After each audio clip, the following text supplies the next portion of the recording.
योगिनी शब्द कई रूपों में प्रचलित है।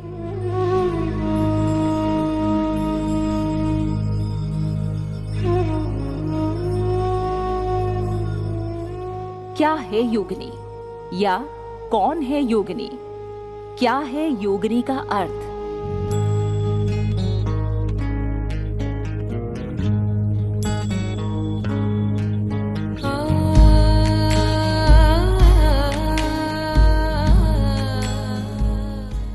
नाम पर जाएं तो योग करने वाली स्त्री को योगिनी कहा जा सकता है, लेकिन नाम से इतर योगिनी को समझना किसी पहेली से कम नहीं है।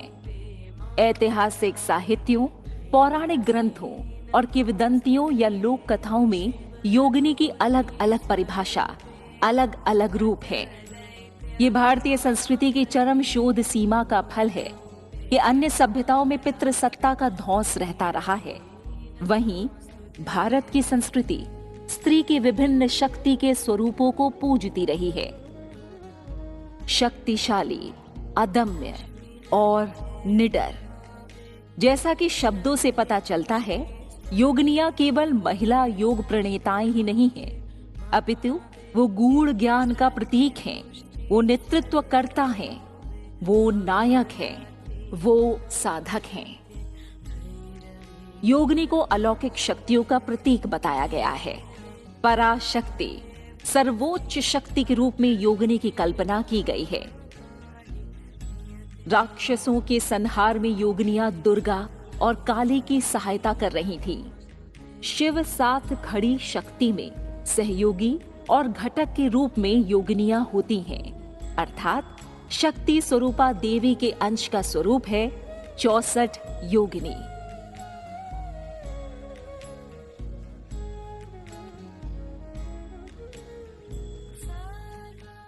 भगवती हे शितिखण्ड कुटुम्बिनी भूरि कुटुम्बिनी भूरि कृते जय जय हे महिषासुरमर्दिनी रम्यकपर्दिनी शैलसुते जय जय हे महिषासुरमर्दिनी रम्यकपर्दिनी शैलसुते।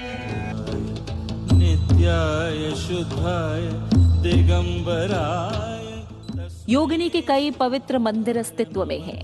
उनका प्रतिनिधित्व मंदिर के आधार पर बदलता है। किसी में योगिनियां खड़ी हैं तो किसी में वो नृत्य कर रही हैं या फिर वो किसी पशु के साथ खड़ी हैं। इसका कारण ये है कि योगिनियों की पूजा स्थानीय स्तर पर होती थी। भारत में कुल 64 योगिनी मंदिर हैं जो अच्छी स्थिति में हैं, जिनमें से 2 मंदिर मध्य प्रदेश में और 2 ओडिशा में हैं। मध्य प्रदेश के मुरैना में मितावली में स्थित 64 योगिनी मंदिर भारत के दुर्लभ मंदिरों में से एक है। लगभग 200 सीढ़ियां चढ़ने के बाद मंदिर का प्रवेश द्वार है। अति प्राचीन होने के बाद भी ये मंदिर अभी भी अच्छी अवस्था में है।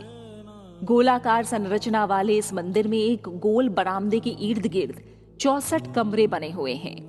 64 कमरों वाली गोलाकार दीवारों के केंद्र में एक खुला मंडप बना है। फिलहाल इन 64 कमरों में शिवलिंग स्थापित हैं।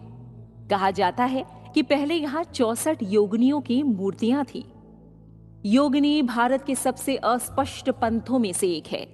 उनके अर्थों और पात्रों की व्याख्याओं में भी काफी विभिन्नताएं हैं। योगिनी के तांत्रिक रहस्यवाद से जुड़ा पंथ भारत में विशेष रूप से ओडिशा में लोकप्रिय था।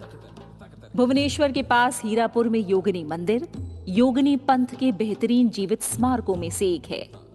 हीरापुर का ये योगिनी मंदिर एक जीवित मंदिर कला और दिव्यता का कालातीत खजाना है। योगिनी बनना सभी महिलाओं के लिए सर्वोच्च आध्यात्मिक लक्ष्य होना चाहिए। योगिनियां भीतर की देवी के साथ एक होने का तरीका है और दुनिया को ऊपर उठाने के लिए उसे अभिव्यक्ति में लाने का तरीका है। आंतरिक ऊर्जा और परम आनंद की असीम स्थिति है जो हमें योगिनी बनाती है। भैरवी आज अंतःकरण में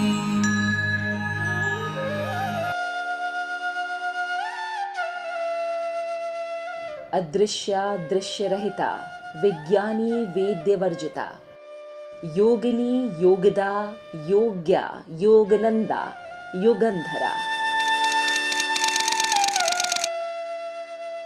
अर्थात वो जो देखी नहीं जा सकती, वो जो चीजों को अलग तरह से देखती है, वो जो सभी विज्ञानों की ज्ञाता है, वो जिसे कुछ भी जानने की आवश्यकता नहीं है। योगिनी योग की पहचान है। सरल शब्दों में कहें तो योगिनी एक महिला योगी है। वो शारीरिक और आध्यात्मिक अनुशासन के रूप में योग के मार्ग का अनुसरण करती है।